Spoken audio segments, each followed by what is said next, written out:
kaikilla ihmisillä on pitkä historia, mutta kyllä se vaan on iso merkitys, että tietää, että tällä paikalla on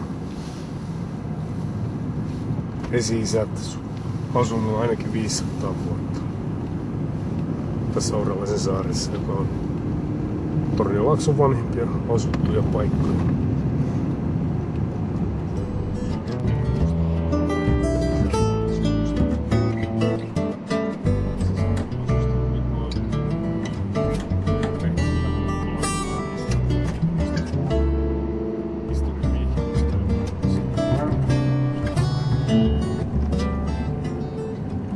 Äiti on syntyisin täältä.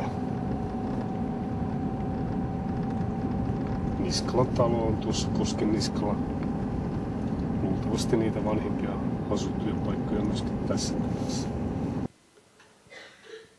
Kukkolankoski on varmasti paikka, mihin ihmisiä tulee, kun ne tulee tänne käymään jossakin Tornion Haaparannan Ikeassa.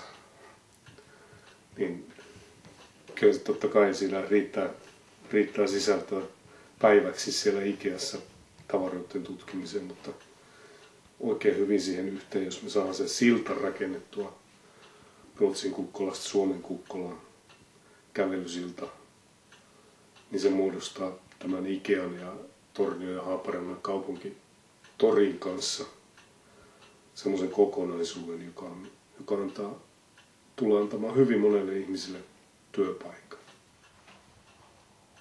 Kaikkein kiinnostavinta on kuitenkin se, mitä tapahtuu ihmisten välisissä suhteissa ja mikä on kunkin ihmisen tässä ajassa tapahtuva elämä.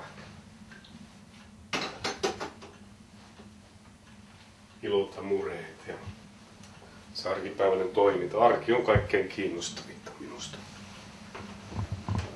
Ihmisten tavallinen arki. Ei siinä ole se kummempia kommervenkkiä, vaan se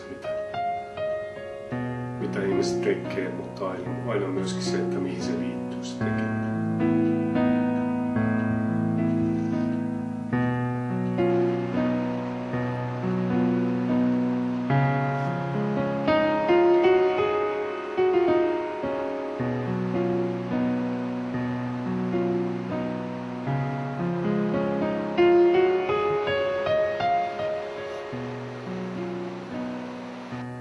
Se arki, mitä ne ihmiset viettää siinä sen kalastuskulttuurin ja yhteisön parissa, niin se on jo sinänsä niin kiinnostavaa. Ja se paikka on semmoinen, että vaikka sinne on jotenkin mielestä siellä pitäisi esittää jotakin oopperaa, ei siellä tarvitse mitään oopperaa esittää, koska se sisältö on siellä jo täysin valmiina. Siinä ei tarvitse keksiä eikä tuoda mitään uutta. Sillä tavalla kuitenkin talous ja ihmisten toimeentulo,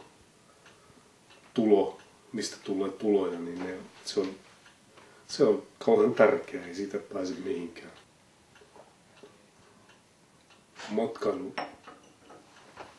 Matkailu on sillä semmoista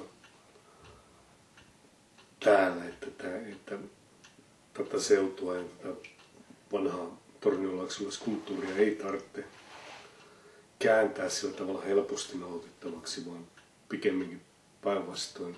Tulevaisuudessa ihmisiä tulee kiinnostamaan paljon enemmän se kuin ne helpot ratkaisut, mitkä on tehty helposti matkailijan tavoitettavaksi. Se, mikä on sitä aitoa sisältöä ja toimintaa. Sitä arkipäivän toimintaa, mitä ne ihmiset on 1000 vuotta Kukkolankoskella tehnyt. Se on se vahvuus Tornionlaaksossa, että se yhtenäistyy ja tämä yhtenäinen geeniperimä, kulttuurigeeniperimä astuu takaisin oikeasti voimaan. Se on se tulevaisuuden kuva.